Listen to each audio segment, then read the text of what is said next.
Apakah hukum memakai baju yang mempunyai gambar tokoh agama? Ramai orang datang masjid tapi hati masih jauh daripada Allah. Itulah teguran pedas tetapi penuh hikmah daripada Muhammad Asri Zainul Abidin dalam ceramah ini.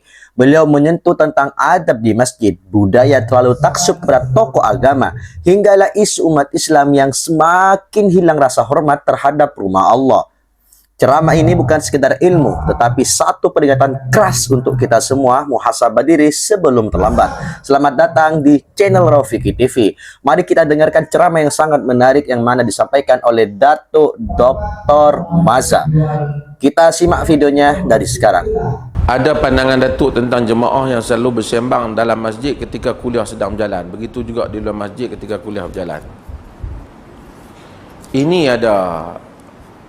Kadang-kadang ada orang masuk kan, saya buang tempat orang duk merokok ni. Mai kaki rokok, abang kat saya kata 80% rakyat Perlis ni merokok. Dia nak merokok, pertama rokok tak boleh. Itu dia merokok di luar. Pasal apa dia nak main merokok di Masjid Alwi? Ini orang kadang-kadang saya pun tak tahu apa tujuan main masjid. Kalau kita main nak merokok, lepas tu nak komen tu imam. Orang kuliah kita duk komen kat luar. Kita main masjid. Sekurang-kurangnya kita malu kat diri kita, anak-anak kita. Orang main masjid. Hanya munafiqun pada zaman Nabi yang Nabi sebut buat masjid dirar. Main masjid nak bagi jahanam masjid. Orang main masjid kuliah kita main, agak kita tak mau kita balik duduk di rumah. Yang kita nak pergi isap rokok tepi orang duk kuliah apa? Bagi orang tepi belakang-belakang bau ni pasal apa?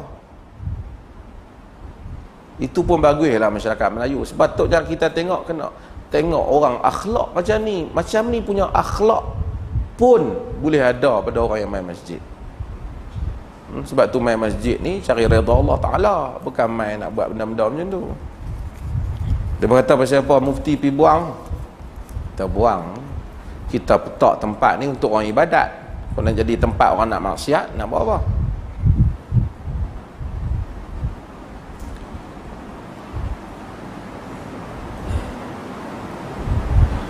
Adakah kita tidak boleh langsung untuk berbohong walaupun untuk kebaikan ramai? Macam mana ni nak bohong? Bohong boleh untuk tak mau bagi orang bergaduh boleh. Kadang-kadang orang tanya, kan? Kalau tok tamu orang dua isteri lah. Abang talang saya ke sayang nombor dua? Sayang hang. Kan? Ataupun sama-sama sayang. Tak apa kan? Walaupun mungkin dia sayang. Abang sayang nombor satu kan nombor dua? Nombor dua tanya. Kita kata sayang lah. Sayang hang. Ataupun sayang sama. Mungkin kita sayang tak sama. Tapi tak payah sebut lah. Bohong dosa. Dia kata. Tapi bagi tahu benda tu tak memberi manfaat. Tak memberi manfaat. Ada orang kan. Sebab tu orang bergaduh sama juga. Orang bagi tahu kawan kita kata kawan kita, hang dia duk kata kat aku. Tak ada, aku tak nak dengar dia kata. Berapa dah bagi tahu kan? Kalau kita nak perdamai orang. Kita bohong tu, hang bohong dosa dia kata kat aku. Dah tak kata. Sebenarnya kalau kita habaq dosa. Kalau menyebabkan dia, melainkan kau tu kata aku nak nak ambil duit dia tu kita kena habaq lah. Takut dia tenanya. Tapi kalau dia setakat kata benda biasa, kita tak payah habaq.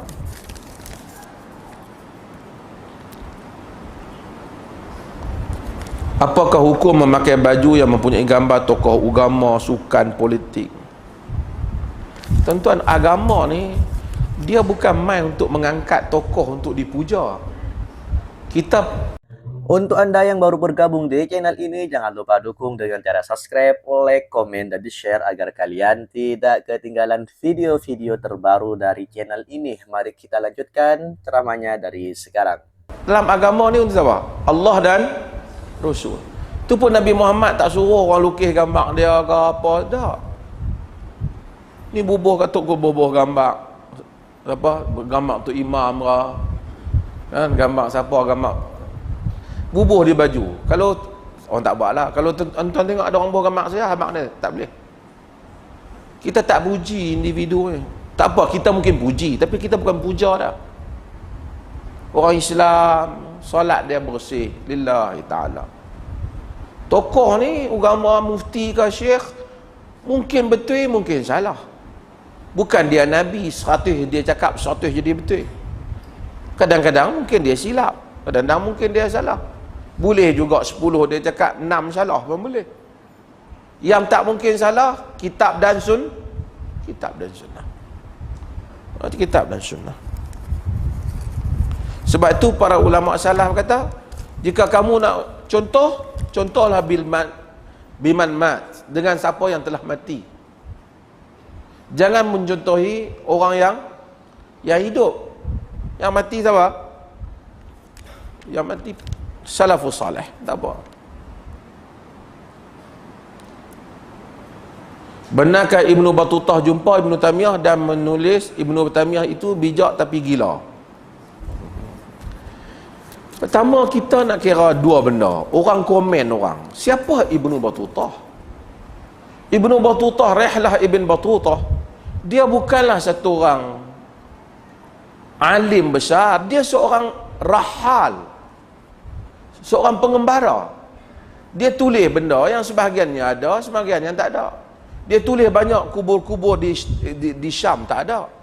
Garuda di Indonesia, tak ada. Sebahagian cerita yang dia tulis, dia berjasa Ibn Battutah dalam kembara dia, tulisan dia.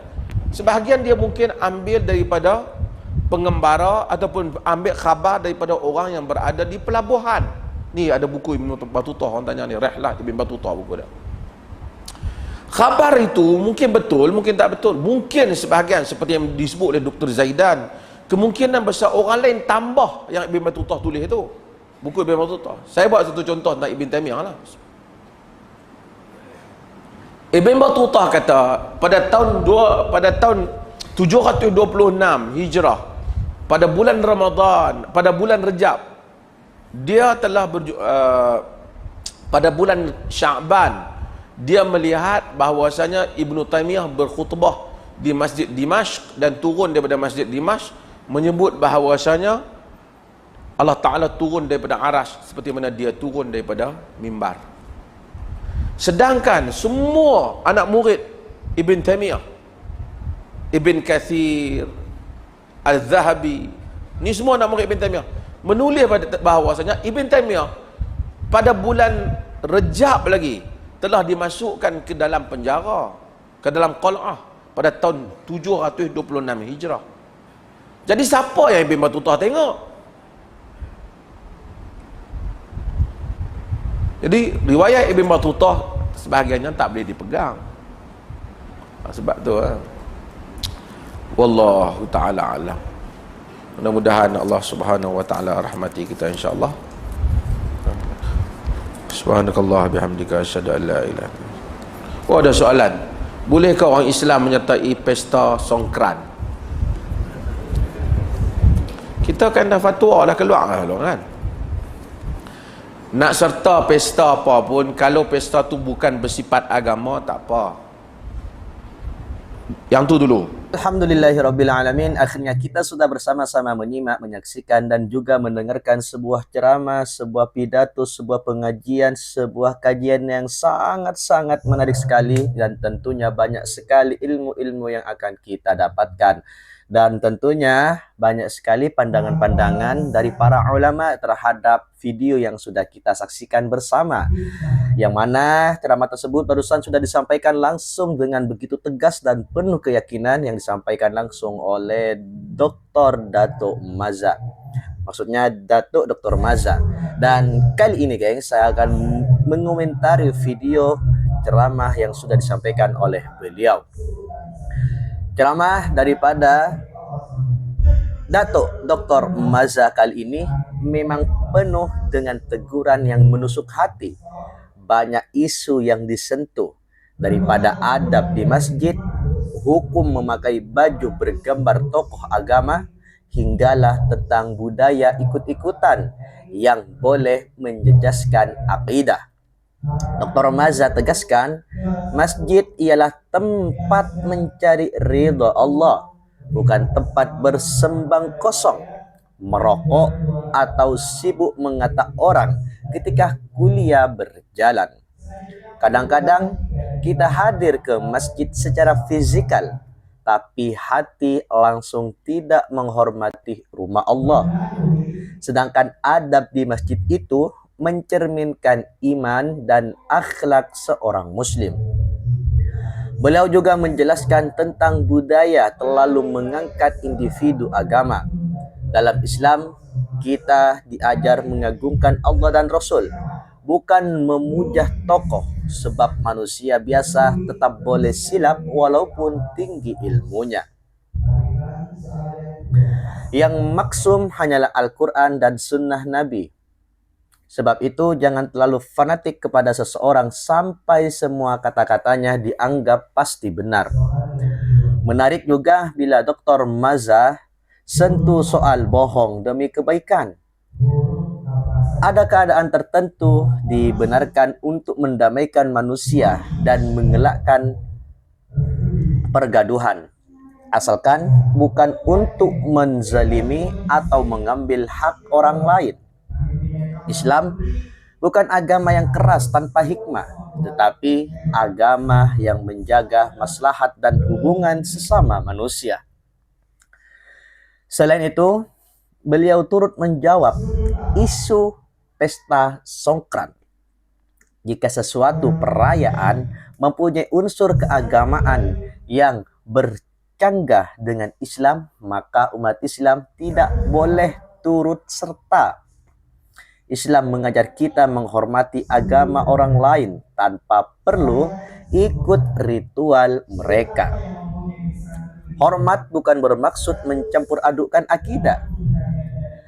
Ceramah ini sebenarnya mengajarkan kita bahwa agama bukan sekedar simbol luaran, bukan sekadar hadir di masjid, pakai baju agama, atau bercakap tentang ilmu, tetapi bagaimana akhlak, adab, dan pegangan kita benar-benar selari dengan ajaran Islam.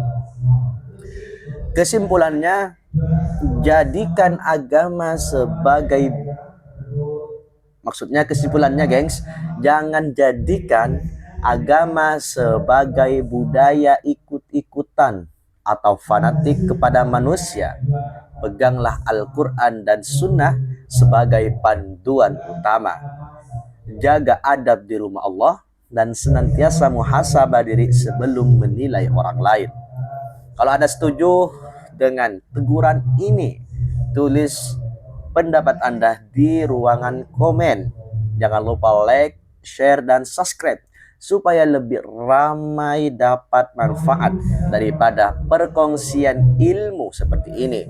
Semoga Allah senantiasa membimbing kita semua ke jalan yang benar. Amin amin ya rabbal alamin. Sekian komentar yang sudah saya sampaikan. Mohon maaf apabila banyak sekali kekurangan dan kekhilafan. Dan terakhir, untuk Anda, saya mengajak untuk Anda semuanya berkomentar di kolom komentar. Kemudian mari kita berdiskusi apakah yang disampaikan oleh beliau Dr. Maza benar adanya atau bagaimana. Silahkan tulis di kolom komentar. Mohon maaf apabila banyak sekali kekurangan dan kekhilafan. Dan akhirnya, wassalamualaikum warahmatullahi wabarakatuh.